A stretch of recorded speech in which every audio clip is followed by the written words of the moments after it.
আজকে হঠাৎ করে আমাদের সাথে দেখা হয়ে গেল আমাদের বানিয়াচং উপজেলার বিদ্যুৎ মানব আয়নাল চাচার লগে।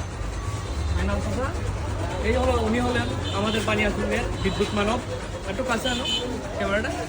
উনি আজকে আমাদেরকে প্র্যাকটিক্যালি দেখাবেন কিভাবে উনারকে বিদ্যুৎ স্পর্শ করলে উনাকে বিদ্যুৎ কোনো আকর্ষণ করতে পারে না, সেই বিষয়ে আমাদেরকে আজকে এখানের মধ্যে প্র্যাকটিক্যালি উনি দেখাবেন। চাচা আমাদেরকে একটু দয়া করে দেখা দেন।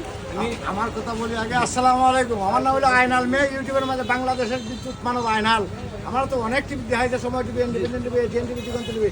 আমার কারেন্টে ধরে না 224 লাইনে অনেক ডিজিএম স্যারের সাক্ষাৎকার আছে।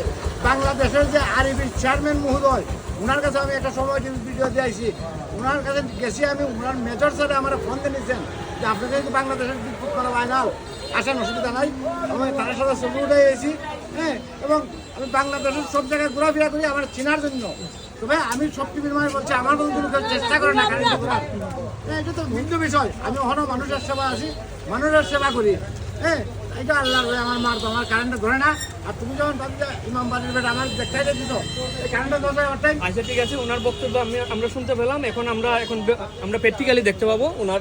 আমি আইসি একজন সাংবাদিকের সাথে দেখা করলাম। কারেন্টের বাতি জ্বালানো দেখাও, এই দেখো, এই হলো লাইনটি। ঠিক আছে, এই দেখো লাইন। হ্যাঁ, এই দেখেন, ঠিক আছে, ওই তো এটা হলো আল্লাহর দয়া আমার মর্দ। আর আমার মতন যেন চেষ্টা করে না কেউ। সব জায়গায় করেছি বাংলাদেশের চেয়ারম্যান মহোদয়ের কাছে এটা বলে আইছি আমার মতন যেন কেউ চেষ্টা করে না কারেন্টটা ধরার। আমি 224 না হাতে কাজ করতে পারি। ঠিক আচ্ছা আছে, আচ্ছা চাচা, একটা বিষয় হলো আপনাকে যদি আমি টাচ কোনো আমাকে আকর্ষণ করবে? হ্যাঁ না, তুমি টাচ করতে পারবে না আমারে।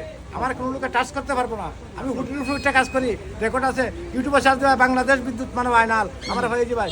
আর সমস্যা হলে আমার চাচারা জানাই ভাই, ইমাম বাড়ির বেটা যেহেতু, তাহলে দোয়া করবো ভাই, ভালো থাকতাম, সুস্থ থাকতাম।